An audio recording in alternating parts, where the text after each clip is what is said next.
Hey everyone, Todd here, internalarchitect.com, and in this video I want to talk about the importance of getting a second opinion with specialists for your medical needs. Now, before I start with this, please hit subscribe below and the bell to get notifications on when I put out a new video. The importance of getting a second opinion is critically huge when you are going through kind of this monumental change or this monumental experience they call cancer. And as a cancer survivor and as a new cancer patient, again, this is also really critical for really just getting all the information you need in order to make good choices to start your treatment and to feel confident in your ability to feel the best that you can while you go through this. It's really easy for people to kind of just, when you don't know anything about what you're going through, as an original diagnosis kind of happens, like you feel really, you kind of just let it go. You kind of just let the case happen. You kind of go with the flow because you just don't know. It's a really hard experience to understand, because in order to go through the cancer experience, you kind of got to let it go. You got to let yourself kind of be and just kind of go with the flow. And it's a tough thing to do, especially for someone that has a lot of ability, just that is really, likes to have control over everything. And it takes a lot of guts to go through this and to kind of put your faith into someone that you may not know anything about who you are in your situation, but they do know a lot about cancer and a lot about other circumstances that are like yours. What I found is, like, when you're originally diagnosed, you just go through the kind of the routine. And over time you start to become numb to everything, because you end up going to so many doctor visits. You see specialists, you see your primary care doctor, you're going to pharmacies, you're doing all this stuff, and there's just a lot involved with it. And I'm realizing a lot of things that I went through originally through my original diagnosis almost 10 years ago. I'm feeling a lot of the same feelings now, a month into this next journey of mine, this next chapter. And because I ended up having to see kind of a specialist right off the bat because of what my history was with Hodgkin, it kind of opened up a floodgate of emotions and feelings. And you tie that on top of what you feel may not be answers that you're getting, and questions that you just aren't feeling like being answered in every single aspect of it. So that's kind of what ended up happening with my initial visit with the first specialist. We weren't getting the answers we wanted. It was a 3-hour consultation, and although we were talking a lot about stuff, but it was just kind of more feeling like it was just being, this is what you're going to do, this is this, and then there's no other option, that's just how it is. And that, and because of the atmosphere and the words used and the tone used, just felt like we were just a number kind of in the big scheme of everything, in the macro picture of it with this transplant team. So it was really kind of it was hard to kind of hear that. It left me feeling more confused and not so comfortable with the situation there. Once we met with my oncology team, the one that is actually going to be administering, who is super helpful. They're very professional, very kind, and they're caring. And that we asked, we want to get a second opinion, and they absolutely encourage that.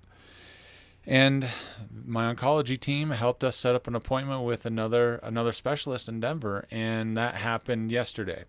And we kind of went in, my wife and I went in, and we kind of took a little bit of a different approach. Just with the entire trip. We had a really early morning appointment, so we stayed the night in Denver, and we got there early, and we did, we got some other things done. We actually, that night before, we actually went out to dinner and we just did some things that were a little bit different, right? That were helping take our mind off of what the importance of this consultation was.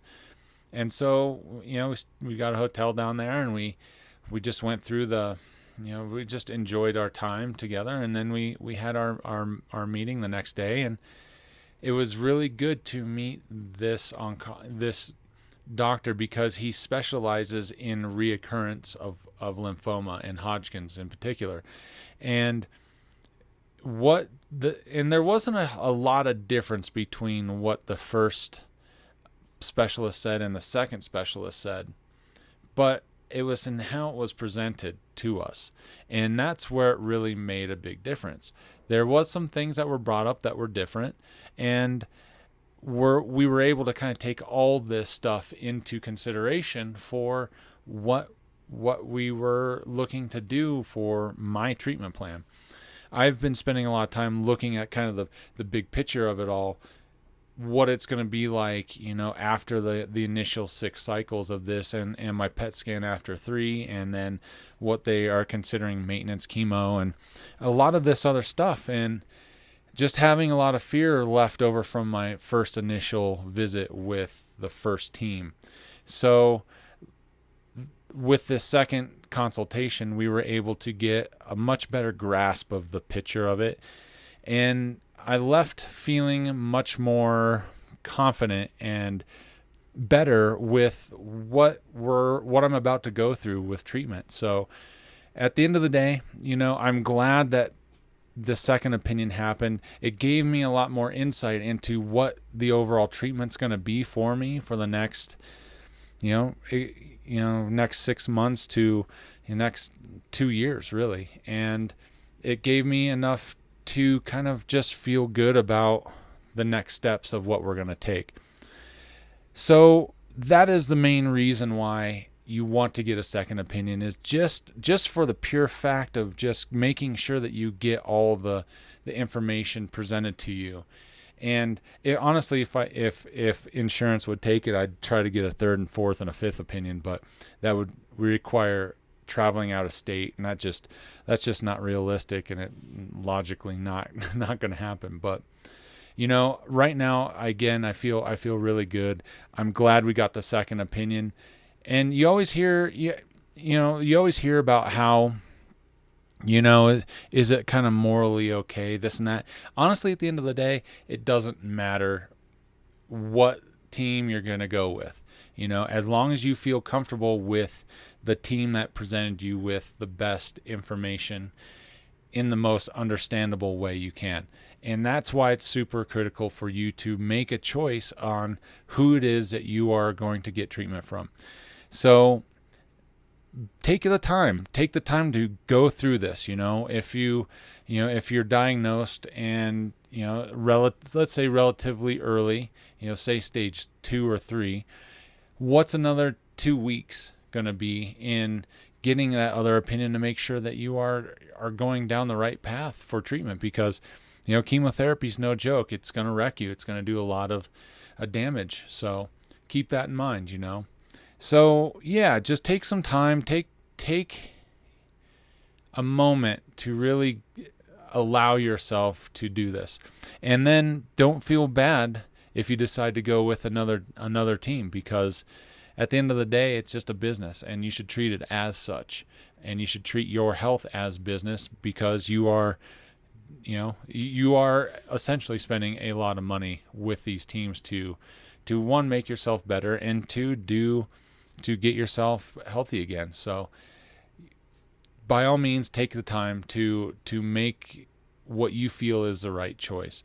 I'm going to probably do a lot of there's a lot of facets into what my treatment is going to be. So I'll go through that in future videos, but right now I feel very, very good about having a second opinion, and I'm going to go with my second opinion because it was such a better meeting. It was such a it just more confidence building in going into this treatment side of everything. So yeah, that's why you need to do a second opinion. So hope you liked the video. If you have any questions, hit me in the comment section below. I'll get to them as soon as I can. And just, I want to say thank you for your time and energy in watching the videos, because you guys mean a lot to me. So again, I appreciate it, and have a great afternoon, and I will see you on the next video.